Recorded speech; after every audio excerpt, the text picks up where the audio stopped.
Would like to request the young people to actually sit here in front. You will not have your Shabbat school for now. Um, this is because we will be discussing a very important topic, which is the rules. And I would like to ask you to bring your Bible as well, because I want you to follow me throughout the message.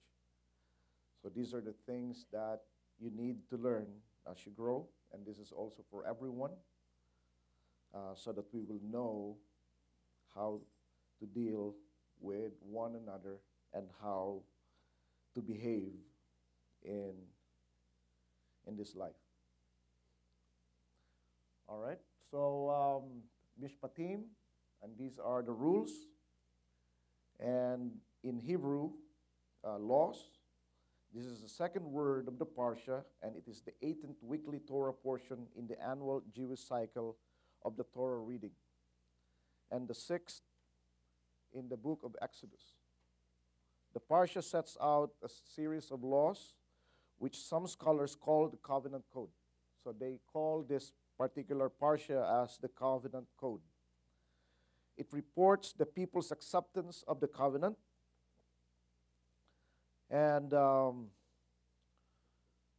Parsha constitutes Exodus 21:1 to 24:18, and it is made up of 5,313 Hebrew letters, 1,462 Hebrew words, and 118 verses, and 185 lines in the Torah scroll. Mishpatim literally means a verdict or a judicial sentence or a formal decree. Is my sound good? Because I seem not be able to hear in the internet is good? Okay, because I can hear myself. Anyway, so Mishpatim literally means a verdict or a judicial sentence or a formal decree. The verdicts given from the past judicial decisions of a judge becomes a precedent. It's a principle or rule established in previous legal case. Now, Mishpatim are believed to be God's judgment in the past prior to the re-giving of the Torah in Mount Sinai. These judgments became set of rules and instructions, and it has been incorporated into the Torah. As Torah means literally instructions. And it has to be followed by Israel and the mixed multitude that went with them. Now, in Acts 15:21, it was stated by the elders, the apostles, that there should be an instruction given to the people in the synagogue every Shabbat. Now, the case prior to that is there has been a lot of fuss and fuss as to whether people should be circumcised or not. But again, circumcision doesn't literally mean just the circumcision per se, just the cutting of the foreskin, but rather more of the conversion. So the problem is the believers who are coming in, or the Gentiles who are converting into the Messianic faith or into Messianic Judaism, are they required to go to the rigorous path before they can even enter the synagogue? Now, it has been decided by the elders after careful study that they just have to do 4 essentials for now before they can come in, and eventually they will be taught about the Mishpatim and the rest of the commandments in the synagogue. Now, the 4 essentials are, do not eat blood, and do not eat anything that is meat strangled by wild animals. Do not do fornication. And what's the 4th one? No, food sacrificed to idols. I missed that. It should be the first one. Anyways, so for Moses of old time hath in every city them that preach him being read in the synagogues every Shabbat. So people need to go to the Shabbat, on the synagogue, on the Shabbat, to learn about the Mishpatim. Okay? Now, let us discuss this Parsha using the 7 M's.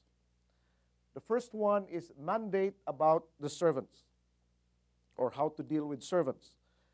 Magistrate's guide, making things right, mostly forgotten commandments, major commandments, the messenger of the Lord, and the manifestation to obey. Now, these are the rules and judgments by the Lord to be followed by all. Now, let's take the first M, mandates about servants. In some other version, it is called slaves. Well, first of all, when they translated the Bible, slavery in the medieval times and, during the time is very rampant. And they don't really have servants, they have slaves. So the servant is a slave for them. But the word is ebed in Hebrew, which means a servant or a bondman. Now, the word buy in the verse is kana in Hebrew, which means to attain, to recover, to redeem, or purchase. Now, ancient Hebrews don't treat their ebed as slaves. They are called bond servant. They are bonded, but they serve. And there is a difference between a slave and a bond servant. Now, the slaves, the ebed are actually workers. They're able to get them when the family is indebted and they cannot pay, so the services has to be rendered to compensate his debt. That is if this is a Hebrew. Now, for the foreigners who were taken as captives, such as in the case of the Shechemites, or when they conquered the land, they become they become ebed as well. But this time, they are permanent. They cannot be released in the 7th year or during the law of the Shemitah. No?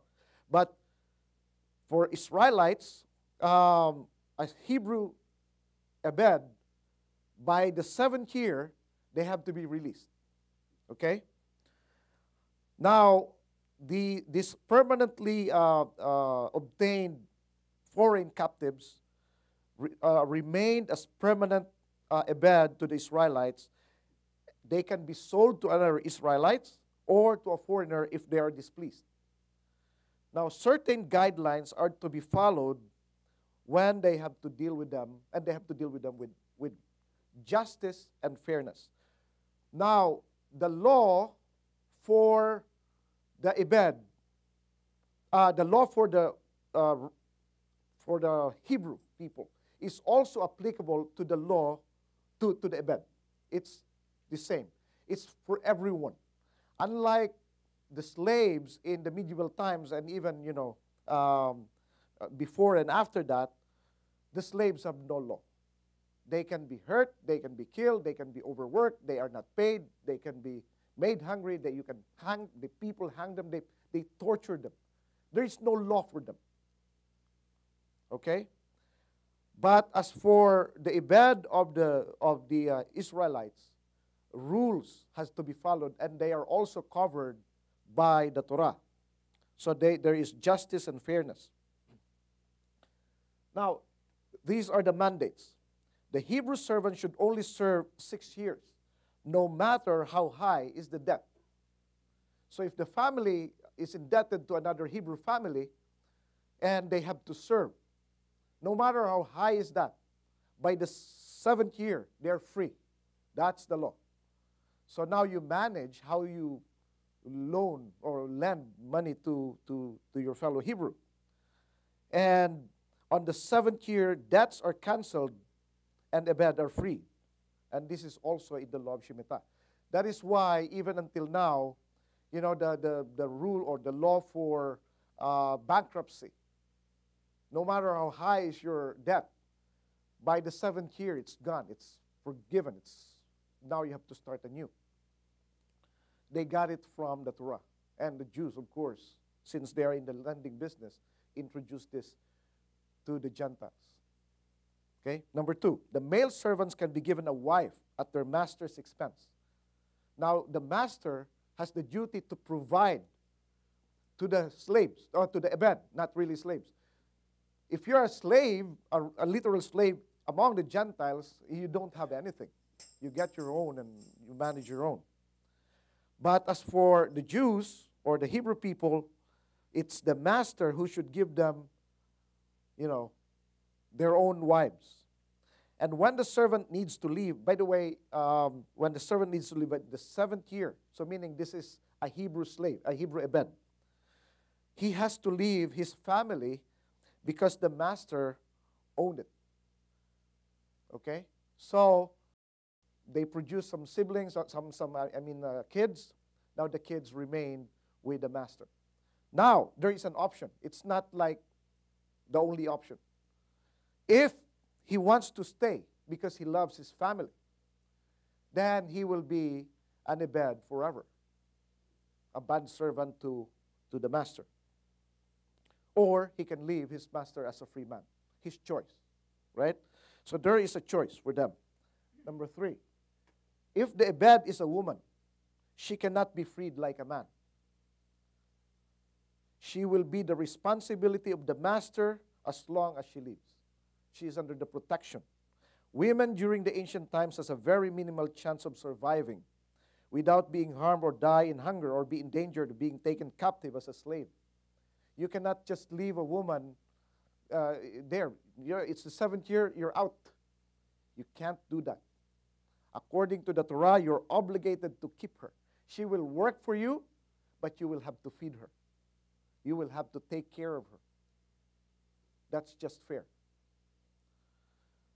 The master who brought her knows that this is the rule. However, if it is a captive, say for example the Shechemites. Remember the Shechemites? They killed all the men, and the women they take captive. So now it's part of them. The women became part of them. They cannot let them go anymore. And she cannot be sold either. A woman servant cannot be sold either. So she has to stay with the master. Number 4, if the Ebed, who is a woman, and she becomes a wife of the master, okay, she's pretty, you want her, then she will become a wife. And that all the laws applicable to the wife of even a Hebrew is applicable to the Ebed wife. She is no longer now an Ebed. She is now a wife. Okay? However, if she becomes displeasing to him, then he can be redeemed. He has no right to sell her to a foreign person because of his unfairness to her. So she needs to be redeemed and she can be free. Now, if a bad girl was designated to the master's son, the master gave her to the son, he shall deal with her according to the Hebrew customs of daughters. So again, Ebed has to be treated fairly and squarely according to the Torah. Exodus 21:9. Now, if he takes another woman, he may not.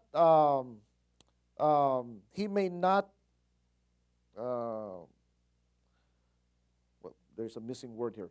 He should not refrain her from giving her food, meaning the responsibilities that she has, that she should be given, the food, clothing, and conjugal rights should remain the same. Okay? Now, if he will not do these 3 things, providing food, clothing, and the conjugal rights, she shall go out and she should be freed if she wants to. Okay? That's the rule that's the mandate for the servants, for the Ebed. Now, the magistrate's guide, the next M. Now, these are the rules that has to be followed. And what is interesting about this is that the modern law is based on the Roman law. But the Roman law is actually based on the Torah, because the Hebrew people or the Jewish people became the advisors of the Roman senators. When the reason why, according to the history, the reason why in the initial or in the beginning part of the Roman Empire, the Jewish people is in favor or favorable in the eyes of the Romans is because they helped them put things together, especially the Roman law. And now the Roman law became the basis of the modern law. So you can see certain commandments in the Torah that you can see also in our modern law. Number 1, a person who killed a man with a premeditated intention to kill shall die. This is murder. So in the Ten Commandments, it says, "Thou shalt not kill." But the problem is, it's wrong translation. It should say, "Thou shalt not murder." Now, the murder, according to here, it's premeditated. When you kill a person and you plan it before, that's murder. And when you do that, you have to be killed. So there's a death penalty for that. Number 2, a person who accidentally killed a man, he did not mean it, has to be sent to the city of refuge. Now, that person will stay in the city of refuge until the death of the high priest. And then after that, he's free. If he leaves the city of refuge before that, and he is killed, his blood is in his own head. A person who strikes his father or mother, young kids, children, hear this. If you strike your father or your mother, you shall be put to death. Okay? That's death penalty. A person who kidnaps another person shall be put to death. A person who curses his father or mother shall be put to death. So don't take it lightly. Because our law may not require that right now, but there is a greater law. Okay? And it will catch up on you. Number 6. If a person injures another person, he shall pay for his loss of time and take care of him until he is completely healed. People are forgetting this already. But of course, when you sue another person, the victim, will definitely get this. If you cannot take care of him, somebody will, and you have to pay for everything, the damages and all. If a man kills his Ebed, he shall be punished. Exodus 21:20. If a man injures his Ebed, but recovers in a day or two, no vengeance shall be taken, for he is his property. But if there is a permanent damage, it's a different thing. Okay? If 2 men were fighting and strike a pregnant woman by accident, and she has miscarriage, he shall be fined as required by the husband and shall pay as the judges decide. So there are 2 things that he needs to deal with. Whatever fine that the husband would require and whatever the judge would require. So 2 things. So be careful fighting in the presence of a woman. She could be pregnant, Now, number 10, if there is any further injury, and women always likes to go in between fighting men. I don't know why. Maybe that's the nature. But, maybe that way you should stop, because there is a law that, if she has a miscarriage, you will be fined heavily. And you don't know if are you? So when you're fighting, you cannot ask whether she's pregnant or not, right? So you better just stop. So women are good referees then. Number 10, if there is any further injury, then you shall appoint a penalty, life for life, eye for eye, tooth for tooth, hand for hand, foot for foot, burn for burn, wound for wound, bruise for bruise. right? Now, people might be saying, Jesus or Yeshua said already. You've heard, an eye for an eye, a foot for the tooth for a tooth. But I'm gonna tell you, don't resist an evil one. Give one cheek and give the other. So, is this Mishpatim or rule have been overruled by Yeshua? In Matthew 5:38 to 39, please open your Bible there. Let's read it and see what is he saying here. So Matthew chapter 5, verse 38 to 39. Okay? You have heard that it has been said, an eye for an eye and a tooth for a tooth. But I say unto you, resist not the evil one. But whosoever shall smite thee on the right cheek, turn to him the other also. And then they will say, see, Jesus already removed the law. But I want you to notice something here. Yeshua will never contradict his own instruction or his Father's commandment. So what does Yeshua mean in this passage? The first thing that we should notice is that you have heard. If he is referring to the scriptures, then he would have said, it is written. There's a difference there. So what Yeshua refers to is personal vengeance. You have heard, if I give you a black eye, give him a black eye too. He punched you in the face, punch him in the face too. That's what we hear, right? But that is not what is written. It is not what is written. He even said in verse 39, do not resist an evil person. Meaning, don't take the matter into your own hands. Because these are magistrates' guides. There are judges who will actually do this for us.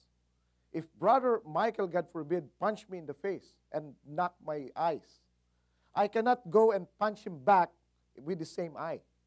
I can't do that according to Yeshua, because that's the Torah. What I need to do is I have to go to the elders, to the Sanhedrin, to the judges, and complain. Look at this guy, he punched me. And then he will investigate. Why did you punch him? Yeah. So, and then the judge will rule. An eye for an eye. So, he will also be given the same punishment.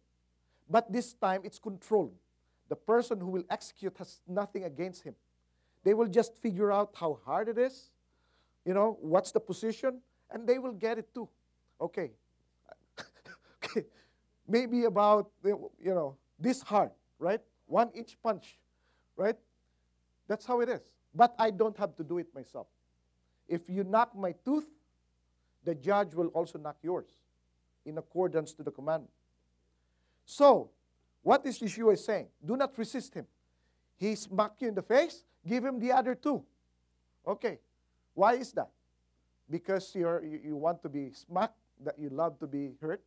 No. It's a show. You're showing that you're not fighting. Because you're going to bring this matter to the judges. The problem is people are not doing that anymore. Because they think, if you smack me, I forgive you. The forgiveness is there, but there is justice too. Because if I'm not going to bring you to justice, you will keep on doing that to other people too. So what I'm going to do, I'm not going to do my revenge, but I have to go to the judges. And the judges will go to you and will reprimand you and punish you so that you will not do that to Brother Linville or to Brother RG. And everybody will know that nobody should be doing that to one another. That's what Yeshua is saying. He did not just say, you get smacked and then let the other, smack. Or some would say, it's just a figure of speech. No, it's a guide, right? Now, going back to Exodus 21:23, it says there, if there is further injury, you shall appoint as penalty, meaning it is being brought into the judges. and will have to implement justice fairly and squarely in a controlled environment and not in a fight. Okay? Number 11. If a man injured an Ebed or a bondservant with a permanent damage, a tooth or an eye, he will be set free because of the tooth of that or that an eye.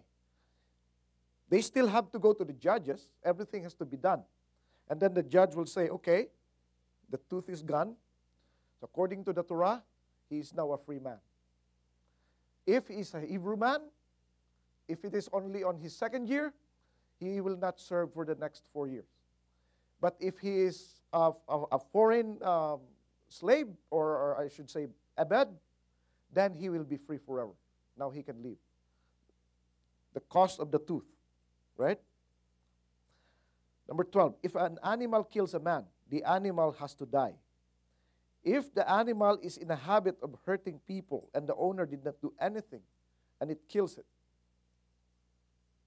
the owner has to die as well. This is the rule. You have a dog, it keeps on biting people, and now this time it kills someone. You will have to die too, because you're not doing anything about it. If it kills a slave, he has to pay 30 shekels of silver and the animal stoned to death. Now, if a man digs a pit and an animal fell into it and died, he shall pay the owner of the animal, and that animal is his. In modern times, in modern Christianity, something fell? Okay, sorry. I'm so sorry. That's it. Oh, you have to forgive me, because if you don't forgive me, your heavenly Father will not forgive you too. So you suffer the consequences, but I said sorry already. No. The Torah is saying you're responsible for it. If you dig a pit, whether intentionally or whatever, because it's for something else, and then an animal fell into it because he is an animal, he doesn't know better, and it dies, you have to pay for it. You have to be fair. When an animal kills another animal, the owner has to pay. Oh, they are animals. What can I do? Right? Sorry. No. That's your responsibility. Same thing with the kids, with the children. If children did something, they're kids. They cannot be punished, yes. But it's the parents who should pay the penalty. The person who is aggrieved cannot just suffer the consequence of your child's misbehavior or even accident. That's why there is a lot of animosity among the body of believers in Christianity, because there is no justice. They just say sorry and forgive, but if you're damaged, even if you forgive, because you should forgive, you're hurt too. You cannot say that you're not hurt, or you're not annoyed, or that you have to deal with it. Right? But if there's justice, if my son or daughter or did something to you, right? They cannot be punished because they're kids. But if I would just go to you and say, sorry, brother, sorry for my daughter breaking your new iPad. Sorry, I'm sorry. Okay, so what now? Well, what now? I already said sorry. I have this guy, I am parked, right, in a parking lot, and his young son just opened the door and slammed my door, right? Bam! It's dented. And then I checked, right? Oh, it's dented. He's a kid. And then the father said, oh, I'm so sorry. He's just a kid. Yeah, I know. So what are we going to do now? I said, what? He's just a kid, man. What do you want? So I have to suffer the consequences because he is a kid. And the guy doesn't want to pay because the law is done away with, right? So that's fine. But the problem is, this should not be the case. The law is not done away with. It has to be fair. However, if you cannot pay because you're so poor, then mercy kicks in. You cannot like enslave this person because of this kind of accident. Right? So, people will just follow the law, the Torah. There will be peace and unity among the brethren. I hurt you, I pay you. I damage you, there is a restitution. Even if it is not my mistake, even if it is my children or my animal's mistake. It's an accident. But somebody has to pay. Okay? Making things right. If a man steals an ox or a sheep and kills it or sells it, he shall pay 5 oxen for the ox and 4 sheep for the sheep. That's the law. Why? Why there's an extra payment? An extra payment for the stolen ox because of the inconvenience it costs the owner. The ox is actually used for, livelihood. So there's an extra payment for that. The sheep, they're just sheep. So only 4. So if you steal something, it has to be paid 4 times. Now I want you to understand what Zacchaeus said when he met Yeshua. Zacchaeus desired to see Yeshua, and he tried to see him, and then, he went to a sycamore tree, and Yeshua came, and, Zacchaeus, I want to come into your house. Let's eat together.